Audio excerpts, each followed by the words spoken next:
देखिए last video में Gauss theorem की जो नेक्स्ट वीडियो थी उसमें आपने देखा था गॉस की प्रमेय। गॉस की प्रमेय में आपने फार्मूला प्राप्त किया था phi is equal to Q upon epsilon naught, और यही स्टेटमेंट था। इसका स्टेटमेंट क्या था कि वैद्युत फ्लक्स कुल आवेश का 1 एप्सिलॉन नॉट गुना होता है। वैद्युत फ्लक्स कुल आवेश का 1 एप्सिलॉन नॉट गुना होता है। It's principle of Gauss theorem, यानी कि गॉस की प्रमेय का ये सिद्धांत है कि कुल आवेश वैद्युत फ्लक्स कुल आवेश का 1 एप्सिलॉन नॉट गुना होता है। अब आपको यहाँ पे क्या सीखना है आज के इस वीडियो में? देखो बेटा, इसमें आपको देखना है कि गॉस के नियम का अनुप्रयोग, इसका उपयोग कहाँ कहाँ है। ठीक है, एप्लीकेशन इसका कहाँ है, तो यहाँ पे लिखेंगे गॉस के नियम का अनुप्रयोग, एप्लीकेशन ऑफ गॉस लॉ। यानी कि गॉस ने जो अपनी प्रमेय दी है उसका उपयोग क्या है, अनुप्रयोग क्या है। ठीक है, तो इसीलिए एक एक अनुप्रयोग हम एक एक वीडियो में शेयर करते चलेंगे और इसको आप बहुत अच्छे तरीके से तैयार करते रहिएगा। ठीक है, अब यहाँ पे देखिए जो इसका फर्स्ट एप्लीकेशन है। फर्स्ट एप्लीकेशन क्या है बेटा? अनंत लंबाई के एक समान आवेशित सीधे तार के निकट वैद्युत क्षेत्र की तीव्रता। यहाँ पे क्या कल्पना की गई? अनंत लंबाई, इनफाइनाइट लेंथ ना, अनंत लंबाई। तो हमने एक अनंत लंबाई का तार ले लिया। ठीक है, आगे कह रहे हैं एक समान आवेशित, तो इसमें हमने आवेश को क्या कर दिया है, एक समान चार्ज, इसमें प्लस क्यू डाल दे रहे हैं। यानी कि जो हमारा तार है इस पे एक समान रूप से आवेश प्लस क्यू भरा पड़ा है। ठीक है, ये हम मान लेते हैं। ठीक है, सीधे तार, तार सीधा है, के निकट वैद्युत क्षेत्र की तीव्रता, इसके निकट हमको वैद्युत क्षेत्र की तीव्रता की गणना करनी है। Intensity of electric field near A uniformly charged straight wire of infinite length. Okay, अब यहाँ पे देखेंगे फिगर को अपने समझेंगे हम कि हमारा चित्र क्या कह रहा है। देखो बेटा, जो आपका पॉइंट है, जिस पॉइंट पे आपको डेरिवेशन करना है उसी के अकॉर्डिंग फिगर भी बनता है, उसी से संबद्ध। अनंत लंबाई के एक समान आवेशित सीधे तार, तो 3 बिंदु यहाँ पे बन रहे हैं। अनंत लंबाई का हो, एक समान आवेशित हो और सीधा हो। अनंत लंबाई है, एक समान रूप से आवेश क्यू है इस पे, और एक सीधा तार है। इतना कंप्लीट हो गया। कह रहे हैं इसके वैद्युत क्षेत्र की तीव्रता की गणना करनी है। ठीक है, अब इस पे इंटेंसिटी ऑफ इलेक्ट्रिक फील्ड भी काउंट। इसके लिए क्या करते हैं, तार को हम मान लेते हैं एक हमारा अनंत लंबाई का तार है। अब अनंत की गणना तो हम कर नहीं सकते। ठीक है, अनंत की अगर गणना कर लेंगे तो इसका मतलब वो अनंत नहीं रह गया है। ठीक है, तो सपोज करते हैं कि इसकी जो स्मॉलेस्ट लेंथ है, एक लेंथ काउंट करते हैं एल। ठीक है, एक छोटी सी लेंथ हम एल काउंट करते हैं। ठीक है, एल लेंथ हमने काउंट कर लिया। हम मान लेते हैं इस तार के चारों ओर बेलनाकार आकृति में एक बेलनाकार आकृति बनती हुई दिख रही है। जैसे देखो एक तार है आपका ना, और तार के चारों ओर एक राउंड में जैसे आप सेल देखते हैं ना, उसी तरीके से तार के चारों ओर वैद्युत क्षेत्र स्थापित हो रहा है। ठीक है, और उसकी जो त्रिज्या है, किस त्रिज्या से वैद्युत क्षेत्र स्थापित हो रहा है? आर त्रिज्या से। रेडियस उसकी क्या है? आर है। ठीक है, एक फाइनाइट लेंथ हमने क्या काउंट किया है? एल काउंट किया है। अब यहाँ पे देखते हैं, चूंकि ये जो लेंथ है एल है, आर त्रिज्या से इसके चारों ओर हमने वैद्युत क्षेत्र देखा है, प्राप्त किया है, इतना हमने मान लिया है। ठीक है, अब हम क्या करते हैं, एक कोई बिंदु है यहाँ पे P। ठीक है, यहाँ पे इस बिंदु के आधार पर हम यहाँ से एक स्मॉलेस्ट लेंथ को काउंट करते हैं, एक स्मॉलेस्ट एरिया जिससे निकले। ठीक है, तो यहाँ पे एक बिंदु पर जिसपे वैद्युत क्षेत्र की तीव्रता E है, और यहाँ पे वैद्युत क्षेत्र, ये जो क्षेत्रफल दिख रहा है सदिश सदी क्या कहते हैं, वेक्टर एरिया मिल रहा है हमको, वो DA वेक्टर है। ठीक है, अब यहाँ पे देखिए, उधर अब यहाँ पे क्या देखेंगे, सबसे पहले इसके लिए इतना समझ गए चित्र। अगर आपको चित्र को एक्सप्लेन करना है, अपनी कॉपी में लिखना है, तो यहाँ पे लिख देना, माना अनंत लंबाई का एक तार है, ठीक है, जिसपे जो एक समान रूप के आवेशों से आवेशित है, ठीक, जिसके चारों ओर r त्रिज्या का एक बेलनाकार क्षेत्र है, जिस पर स्मॉल l लंबाई के एक सूक्ष्म क्षेत्र पर वैद्युत क्षेत्र की तीव्रता की गणना करनी है। ठीक है, अब यहाँ पे क्या देखेंगे, ये सब चीजें लिख लिए।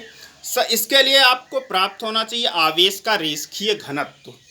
तो सबसे पहले आवेश का रेखीय घनत्व कहते किसके हैं, किसको कहते हैं, इसको समझना चाहिए। ठीक है, आवेश का रेखीय घनत्व समझने के लिए आपको क्या करना पड़ेगा, देखो बेटा, एक समान रूप से प्रवाहित आवेश की किसी एकांक लंबाई पर कुल आवेश की मात्रा को आवेश का रेखीय घनत्व कहते हैं, और इसको प्रदर्शित करते हैं लैम्डा से। ठीक है, तो लैम्डा इज इक्वल टू हो जाएगा Q/L। क्या हो जाएगा बेटा, lambda is equal to Q/L, यानी कि आवेश का रेखीय घनत्व लैम्डा इज इक्वल टू हो जाएगा Q/L।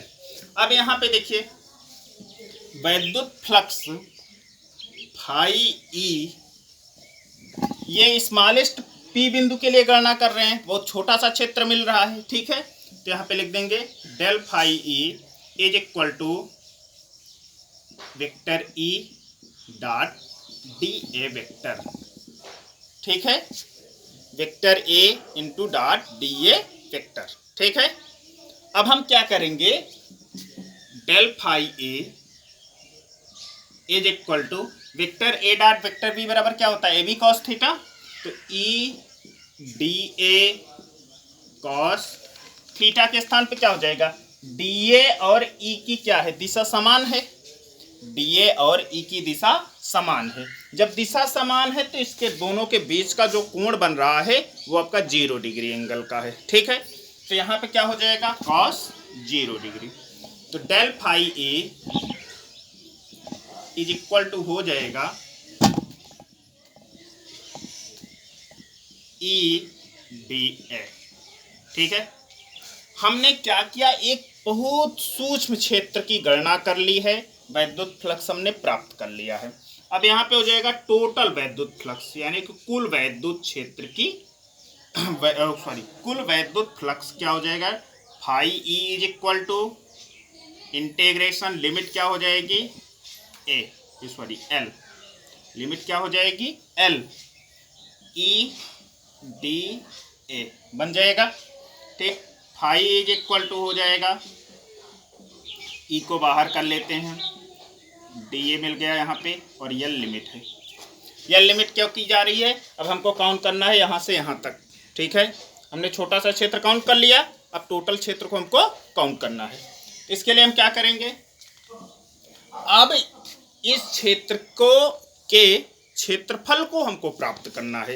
ये जो लिमिट है वो इस क्षेत्र के क्षेत्रफल को प्रदर्शित करती है। तो यहाँ पे हो जाएगा phi A is equal to E, और यहाँ पे इसका टोटल मान हो जाएगा 2πRL।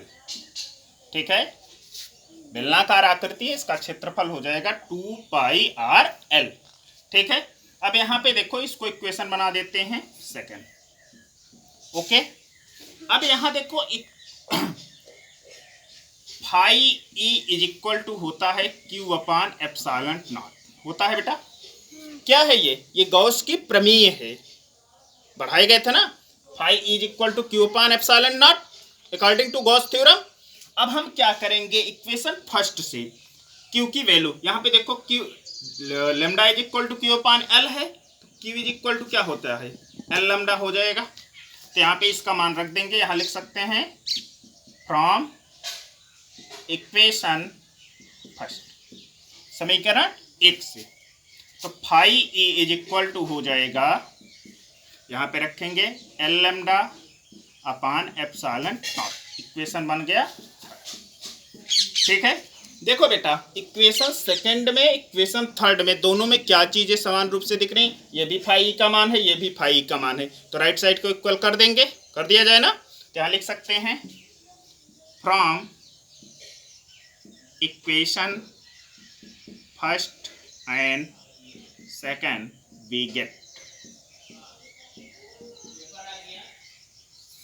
ए 2 पाई आर एल, ये चीज लिख दिए, बराबर क्या हो जाएगा इसके L lambda upon epsilon naught हो जाएगा। तो ई इज इक्वल टू हो जाएगा 1 अपान, ये पूरा हो जाएगा 2 pi R L L lambda upon epsilon naught. इसको स्टैंडर्ड फॉर्म में लिखेंगे, ई इज इक्वल टू हो जाएगा, इसके पहले हम क्या करते हैं, यहाँ से 2 से गुणा कर दो और यहाँ भी कोई दिक्कत तो नहीं है। ए इज इक्वल टू 1 अपान 2 दूना 4 4 पाई एप्सिलॉन नॉट और आर एल, यल से यल कैंसिल हो गया, 2 लैम्डा अपान आर बच रहा है ना, यहाँ लिख देंगे 2 लैम्डा अपान आर, ये फार्मूला आपको मिल जाएगा। ठीक है, यदि इसको आप वेक्टर फॉर्म में लिख रहे हैं, ठीक है, वेक्टर फॉर्म में लिखेंगे तो क्या हो जाएगा, जो आपकी लेंथ है रेडियस है वो क्या हो जाएगी सदिश रूप में हो जाएगी। तो E is equal to in vector form vector E is equal to 1 upon 4 pi epsilon naught 2 lambda upon R into R cap, unit vector हो जाएगा। ठीक है, इसको एक बार फिर से देख लो। देखो बेटा सबसे पहले चित्र को समझो। चित्र क्या कह रहा है आपका, एक अनंत लंबाई का तार है, ठीक है, जिसके चारों ओर आर त्रिज्या का एक विद्युत क्षेत्र स्थापित हो रहा है। ठीक है, इस पे यह लंबाई एक स्मॉलेस्ट लेंथ, एक नियत लंबाई यल को लेते हैं, जिस पे आपको गणना करनी है विद्युत क्षेत्र की तीव्रता की। ठीक है, इसके लिए क्या करते हैं, एक बिंदु P की कल्पना करते हैं, बिंदु P पर विद्युत क्षेत्र एवं विद्युत क्षेत्र की तीव्रता दोनों की दिशा हमको समान रूप से दिख रही है। दोनों ऐसे जब इसे मूव करेगा विद्युत क्षेत्र स्थापित होगा, मूव करेगा, ठीक है, तो इसमें intensity of electric field and area vector ये दोनों का डायरेक्शन क्या होगा, समान होगा। अब यहाँ पे देखेंगे सबसे पहले आवेश का रेखीय घनत्व, ठीक है, density of linear density of charges. इसके लिए क्या करेंगे, लीनियर डेंसिटी ऑफ चार्जेस क्या होता है, रेखीय घनत्व क्या होता है आवेश का। यदि किसी परिपथ पर, यदि किसी चालक पर आवेश समान रूप से संचरित की जाए, प्रवाहित करवाए जाएं, तो उसके एकांक लंबाई पर प्रवाहित आवेश को आवेश का रेखीय घनत्व कहते हैं। इसको प्रदर्शित करते हैं लेमडा से, lambda is equal to Q upon L हो जाएगा, तो क्यू अपान एल लेमडा हो जाएगा। ठीक है, यानी कि आवेश बटे लंबाई। अब यहाँ पे देखेंगे वैद्युत flux phi is equal to होता है ई इंटू डी ए।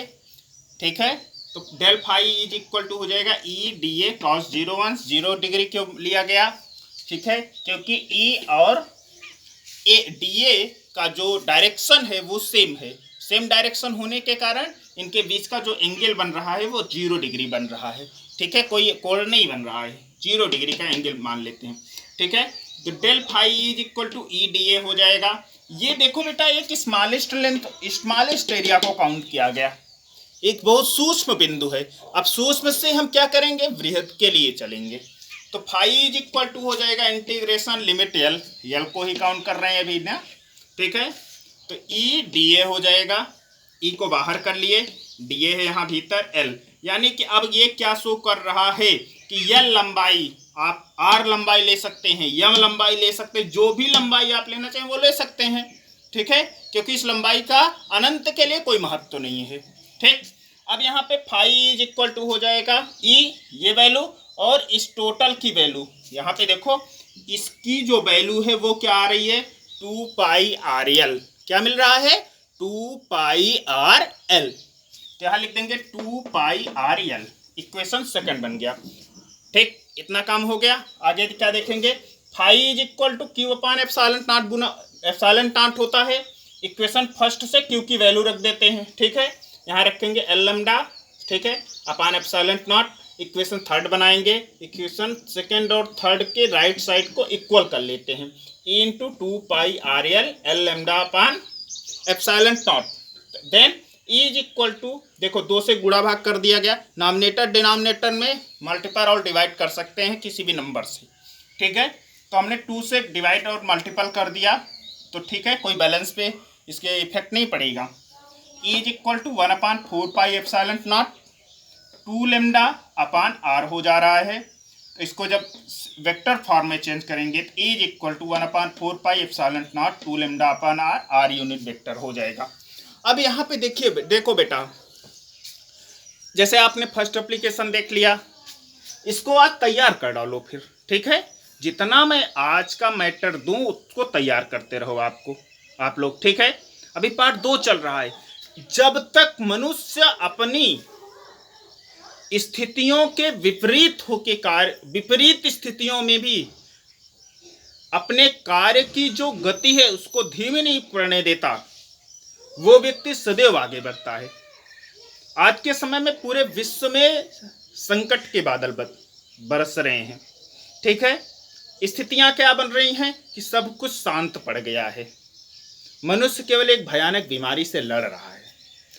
आज विश्व में वो देश अग्रणी हो जाएगा जो इस बीमारी से एक तरफ लड़ेगा तो दूसरी तरफ अपनी व्यवस्था को भी मजबूत बनाए रखेगा। अर्थव्यवस्था हो, चाहे उसको जिस रूप में देखें, ठीक है, उसको हम मजबूत बनाए रखेंगे।